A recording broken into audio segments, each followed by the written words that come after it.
Hello दोस्तों, आप सभी का स्वागत है एसआरजे ट्यूशन के एक नई वीडियो में।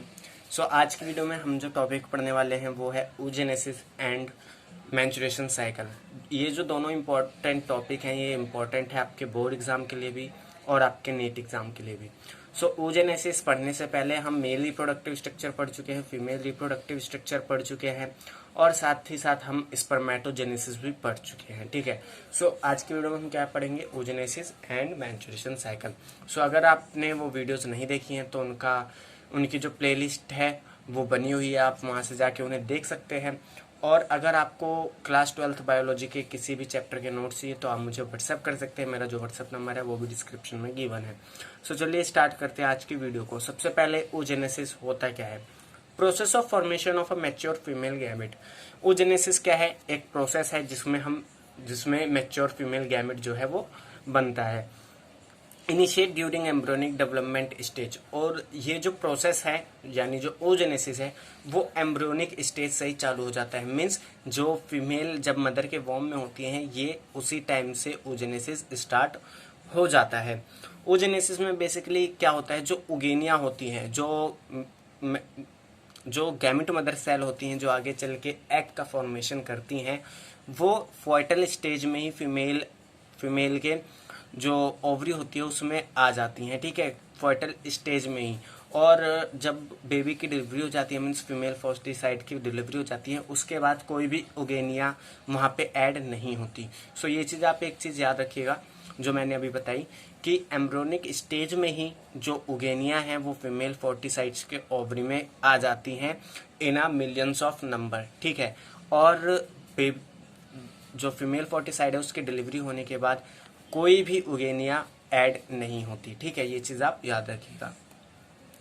उगेनिया start division enter into prophase 1 of meiosis and from primary oocytes। अब देखिए क्या होता है, जो उगेनिया है वो अपनी डिवीजन स्टार्ट करती है, वो म्यूसिस के प्रोफेज 1। म्यूसिस के प्रोफेज मीन्स जैसे आपने पढ़ा होगा कि म्यूसिस में क्या होता है, फेजेस आते हैं, टीलोफेज, प्रोफेज। ठीक है, तो उगेनिया स्टार्ट होती है। ठीक है, उगेनिया स्टार्ट मीन्स जो oogenesis है वो स्टार्ट होता है, उगेनिया डिवीजन करना स्टार्ट होती है। म्यूसिस के प्रोफेज 1 स्टेज में आके वो एक तरीके से अरेस्ट हो जाती है। ठीक है, और उस टाइम पे जो oocytes बनते हैं म्यूसिस 1 से, उन्हें हम कहते हैं primary oocytes। Primary oocyte get surrounded by layer of granulosa cell and are called primary follicle. अब देखिए यहाँ पे आप ध्यान से समझिएगा कि ये हमारा प्राइमरी oocytes है। ठीक है, प्राइमरी oocytes के बाद अब क्या हुआ, उसके ऊपर ग्रैनुलोसा सेल बनी। ठीक है, तो अब हमने इसे क्या कहा, primary follicle. Primary follicle get surrounded by more layer of granulosa cell and a new theca and are called secondary follicle. अब क्या होता है, प्राइमरी फॉलिक्यूल के चारों तरफ क्या होता है, एक और नई लेयर या फिर और भी कई सारी ग्रैनुलोसा सेल्स की लेयर आ जाती हैं। और अब हम इस प्राइमरी फॉलिक्यूल को क्या कहेंगे, सेकेंडरी फॉलिक्यूल। और देखिए यहाँ पे जो थीका की बात करी गई है ये बेसिकली एंडोक्राइन सेल होती है। एंडोक्राइन सेल जो क्या करे, हार्मोन को सिक्रेट करे। ठीक है, वो सेल होती है हमारी। उसके बाद हम बात करते हैं tertiary follicle. It has a fluid filled cavity called antrum and theca layer organise into theca interna theca externa. अब देखिए क्या होता है कि जो हमारा प्राइमरी फॉलिक्यूल होता है या जो हमारा सेकेंडरी फॉलिक्यूल होता है, इसके अंदर एक कैविटी बनती है। ठीक है, और इस कैविटी में कुछ फ्लूइड होता है। ठीक है, और इस कैविटी को हम कहते हैं एंट्रम। ठीक है, और जो हमारे पास थीका लेयर आई थी प्राइमरी फॉलिक्यूल में वो थीका इंटरना, ठीक है, और थीका एक्सटर्ना में कन्वर्ट हो जाती है।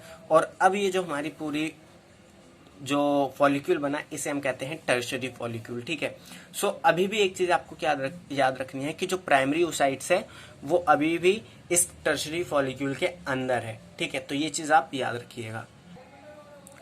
Primary oocytes within tertiary follicle completes its first meiotic division and form secondary oocytes and first polar body। तो देखिए अभी मैंने आपको बताया था कि टर्शियरी फॉलिक्यूल के अंदर प्राइमरी oocyte प्रेजेंट होती है। ठीक है, तो टर्शियरी फॉलिक्यूल की स्टेज तक पहुंचने तक जो प्राइमरी oocytes है वो अपनी म्यूसिस 1 कंप्लीट कर लेती है, क्योंकि मैंने वहां पे बताया था प्रोफेज 1 मीन्स म्यूसिस के प्रोफेज 1 में वो अटक जाती है। ठीक है, तो उस टाइम तक मीन्स टर्शियरी फॉलिक्यूल के बनने तक वो कंप्लीटली क्या करती है, फर्स्ट मेयोटिक डिवीजन अपनी करती है और सेकेंडरी oocytes और फर्स्ट पोलर बॉडी का फॉर्मेशन करती है, ठीक है। और ये जो हमारी डिवीज़न होती है फर्स्ट म्यूटिक डिवीज़न, ये होती है रिप्रोडक्टिव एज, यानी जब जो फीमेल हैं वो पुबर्टी एज को एडॉप्ट या रिप्रोडक्टिव एज तक पहुंच जाती हैं, तब ये चीज़ उनमें देखी जाती है, ठीक है। Tertiary follicle mature and change into Graafian follicle. Tertiary follicle जो है और डेवलप होती है, मैच्योर होती है और चेंज होती है ग्राफियन फॉलिक्यूल में। Graafian follicle rupture to release secondary oocytes from ovary, this is known as ovulation. अब देखिए क्या होता है, जो सेकेंडरी oocytes बना था प्राइमरी oocytes के डिवीजन से, वो क्या होती है, ग्राफिन फॉलिक्यूल के रप्चर के साथ रिलीज होती है, ठीक है। और इस प्रोसेस को हम कहते हैं ओवल्यूशन। अब जो सेकेंडरी oocytes है वो अपने चारों तरफ एक नई मेम्ब्रेन बनाती है जिसको हम नाम देते हैं zona pellucida. Second meiotic division occur in secondary oocyte and form egg and second polar body. और जो सेकेंड म्यूटिक डिवीजन है वो oocytes में होती है और वहाँ पे एग और सेकेंड पोलर बॉडी का फॉर्मेशन होता है। और ये सेकेंड म्यूटिक डिवीजन तब होती है जब, और सेकेंड जो हमारी म्यूटिक डिवीजन होती है वो तब होती है जब जो स्पर्म है वो जोना पेलोशुडा के कांटेक्ट में आता है, ठीक है। तो ये चीज़ भी आप याद रखिएगा क्योंकि एनसीईआरटी में भी ये बात बोली गई है। अब हम देखते हैं हार्मोनल कंट्रोल, मीन्स जो हमने स्पर्मेटोजेनेसिस पढ़ी थी और जो हमने oogenesis पढ़ी थी, उसे कौन कौन से हार्मोन कंट्रोल करते हैं या हार्मोन का क्या रोल होता है एक रिप्रोडक्टिव फेज में या फिर रिप्रोडक्शन में। सबसे पहले जो हमारे गोनाडोट्रोपिन रिलीजिंग हार्मोन होते हैं उन्हें सिक्रेट करा जाता है हाइपोथैलेमस से, ठीक है। हाइपोथैलेमस क्या करते हैं, एंटीरियर पिट्यूटरी ग्लैंड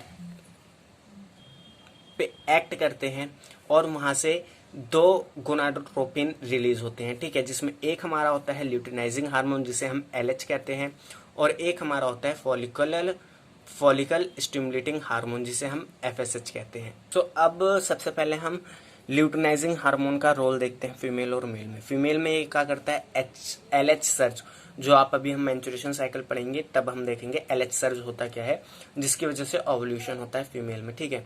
मेल में ये एक्ट करता है लीडिंग सेल पे, जो क्या करती है, एंड्रोजन को सिंथेसाइज और सिक्रेट करती हैं, जैसे मैंने आपको स्टार्टिंग में ही बताया था। और एंड्रोजन क्या करता है, स्पर्मेटोजेनेसिस को स्टार्ट कर रहा है, ठीक है। उसके बाद हम बात करते हैं FSH से, यानी follicular stimulating hormone. Act on Sertoli cell stimulate secretion of factor which help in process of spermiogenesis. Male में ये क्या करता है, सर्टोरी सेल्स पे एक्ट करता है और जो सर्टोरी सेल्स हैं वो कुछ ऐसे फैक्टर रिलीज करती हैं जो स्पर्मियोजेनेसिस में हेल्प करती हैं। स्पर्मियोजेनेसिस मतलब स्पर्मेटिड से स्पर्म के बनने का जो प्रोसेस होता है उसे हम कहते हैं स्पर्मियोजेनेसिस। तो उसमें जो FSH है वो इम्पोर्टेंट रोल प्ले करता है मेल में। अगर हम बात करें फीमेल में तो ये फॉलिकुलर पे एक्ट करता है और उसके डेवलपमेंट में हेल्प करता है, ठीक है। और अब हम पढ़ते हैं मेंस्ट्रुएशन साइकिल। मेंस्ट्रुएशन साइकिल जैसे मैंने आपको चैप्टर 1 में भी बताया था। सो मेंस्ट्रुएशन साइकिल होता क्या है, reproductive cycle in the female primates, example monkey, apes, human is called menstruation cycle.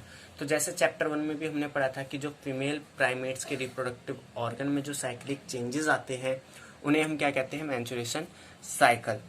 इसमें एक टर्म दी है मेनार्च, वो क्या होती है, first menstruation begin at puberty and is called menarche. जो पहली मेंस्ट्रुएशन साइकिल होती है वो पुबर्टी पे स्टार्ट होती है और उसी को हम मेनार्च कहते हैं।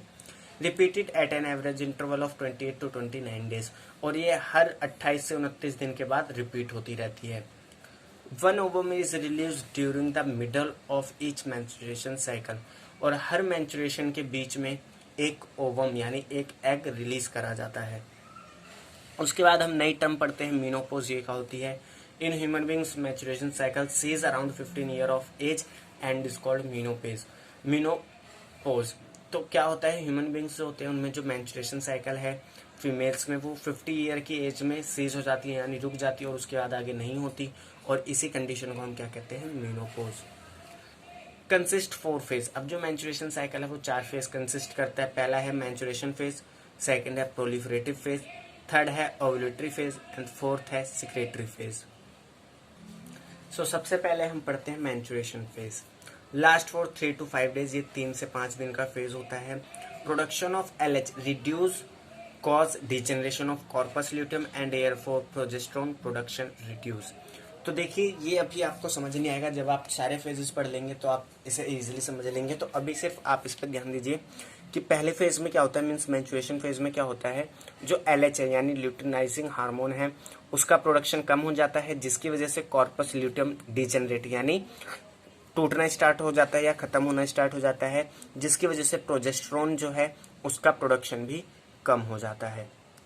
अब प्रोजेस्टेरोन के कम प्रोडक्शन की वजह से जो एंडोमेट्रियम है यूट्रस की वो भी ब्रेक डाउन करने लग जाती है या ब्रेक डाउन हो जाती है, जिससे मेंस्ट्रुएशन साइकिल स्टार्ट होती है। मेंस्ट्रुएशन साइकिल में जो बेसिकली मेंस्ट्रुएशन फ्लो होता है, ठीक है, वो कंसिस्ट करता है एंडोमेट्रियम की सेल्स को, ब्लड वेजल्स को और अनफर्टिलाइज ओवम को, ठीक है। उसके बाद हम सेकेंड फेज पे आते हैं, follicular phase, also known as proliferative phase, इसे हम प्रोलिफरेटिव फेज भी कहते हैं। इंक्लूड साइकिल डे 6 to 13, ये साइकिल के 6 से 13 दिन कंसिस्ट करता है। FHS secreted by anterior pituitary gland stimulate ovarian follicle to secrete estrogen. अब देखिए FSH जो सिक्रेट करा गया होता है पिट्यूटरी ग्लैंड से, वो क्या करता है, ओवेरियन फॉलिक्यूल्स मीन्स जो हमने फॉलिक्यूल पढ़े थे प्राइमरी सेकेंडरी, उनसे एस्ट्रोजन सिक्रेट करवाता है, ठीक है, क्योंकि हमने पढ़ा था कि सेकेंडरी फॉलिक्यूल में थीका लेयर आ जाती है और वो क्या करती है, हार्मोन को सिक्रेट करती है। कौन से हार्मोन को, एस्ट्रोजन को, ठीक है। Estrogen stimulate proliferation of endometrium and help to repair broken tissue and blood vessels. अब देखिए पहले फेज में क्या हुआ था, जो एंडोमेट्रियम थी वो ब्रेक डाउन हो गई थी। अब एस्ट्रोजन क्या करता है, प्रोलिफरेशन मीन्स एंडोमेट्रियम को तेजी से रैपिड डिवीजन करवाता है और उन्हें कहता है कि आप अपने आप को रिपेयर करिए, जो आपके टिश्यूज हैं, जो आपके ब्लड वेजल्स टूट गए हैं उन्हें जल्दी से रिपेयर कीजिए, और वहां पे रिपेयरिंग का काम चालू हो जाता है। Primary follicle in ovary grow to fully mature Graafian follicle, और यही फेज होता है जब जो प्राइमरी फॉलिक्यूल है वो कंप्लीट होके ग्राफिन फॉलिक्यूल में चेंज हो जाता है। उसके बाद हम बात करते हैं ओव्यूलेटरी फेज की। Ovulatory phase, both FSH and LH attain a peak level in middle of cycle. Ovulatory phase ये बेसिकली डे 14 होता है मैच्योरेशन साइकिल का, ठीक है। तो इसमें क्या होता है, डे 14 में जो FSH है और जो LH है वो अपनी पीक पे होते हैं इस साइकिल के मिडल में। LHH leading to its maximum level during mid cycle called LH surge. अब जो LH है वो अपने मैक्सिमम लेवल पे होता है साइकिल के बीच में यानी 14वें दिन पे, और उसी को हम कहते हैं LH सर्ज, ठीक है, जो हमने पढ़ा था। LH surge induce rupture of Graafian follicle. अब जब LH सर्ज होता है तो उसकी वजह से ग्राफिन फॉलिक्यूल रप्चर यानी टूटना स्टार्ट हो जाता है, जिसकी वजह से जो ओवम होता है ग्राफिन फॉलिक्यूल में वो रिलीज हो जाता है और ओव्यूलेशन हमारा हो जाता है। उसके बाद हम बात करते हैं ल्यूटल फेज की, जो लास्ट फेज होता है, also known as secretory phase, जिसे हम सेक्रेटरी फेज भी कहते हैं, ठीक है। इंक्लूड साइकिल डे 15 to 18, और ये मेंस्ट्रुएशन साइकिल के 15 से 28 दिन को कंसिस्ट करता है। Remaining cell of Graafian follicle transform into corpus luteum. अब देखिए जो ग्राफिन फॉलिक्यूल रप्चर हुआ था उसकी जो सेल होती हैं रप्चर, वो ट्रांसफॉर्म हो जाती है कॉर्पस ल्यूटियम में और सिक्रेट करती हैं प्रोजेस्टेरोन को, और जो प्रोजेस्टेरोन है वो जरूरी होता है एंडोमेट्रियम की मेंटेनेंस के लिए, ठीक है। In the absence of fertilisation the corpus luteum degenerate, this cause disintegration of endometrium leading to menstruation making new cycle. अब देखिए क्या होता है कि अगर फर्टिलाइजेशन नहीं होता, means in the absence of fertilisation, जो कॉर्पस ल्यूटियम है वो डीजेनरेट कर जाता है, जिसकी वजह से एंडोमेट्रियम भी डीजेनरेट कर जाती है यानी ब्रेक डाउन करना स्टार्ट कर देती है और एक नई मैच्योरेशन साइकिल स्टार्ट होती है। तो उसके बाद से फिर हमारा कौन सा पहला फेज आता है, जो हमारा होता है मैच्योरेशन फेज। उसमें क्या होता है, LH का जो प्रोडक्शन है यानी ल्यूटिनाइजिंग हार्मोन का जो प्रोडक्शन है वो कम होने लगता है, ठीक है। उसकी वजह से कॉर्पस ल्यूटियम जो है वो डिजेनरेट कर जाता है, और कॉर्पस ल्यूटियम डिजेनरेट कर जाता है तो प्रोजेस्टेरोन जो प्रोड्यूस होता है कॉर्पस ल्यूटियम के दौरान वो भी रिड्यूस हो जाता है, ठीक है, और एंडोमेट्रियम ब्रेक डाउन हो जाती है। सो यही बेसिकली क्या था, मैच्योरेशन साइकिल था। सो आज की वीडियो में इतना ही। नेक्स्ट वीडियो में हम पढ़ेंगे fertilisation, implantation, pregnancy and embryonic development topics को। सो आज के वीडियो में इतना ही। अगर ये वीडियो अच्छी लगे तो प्लीज़ वीडियो को लाइक करें, शेयर करें ज़्यादा से ज़्यादा अपने दोस्तों के साथ, और घर पे रहिए, सेफ रहिए, ठीक है। मिलते हैं नेक्स्ट वीडियो में। Thanks for watching.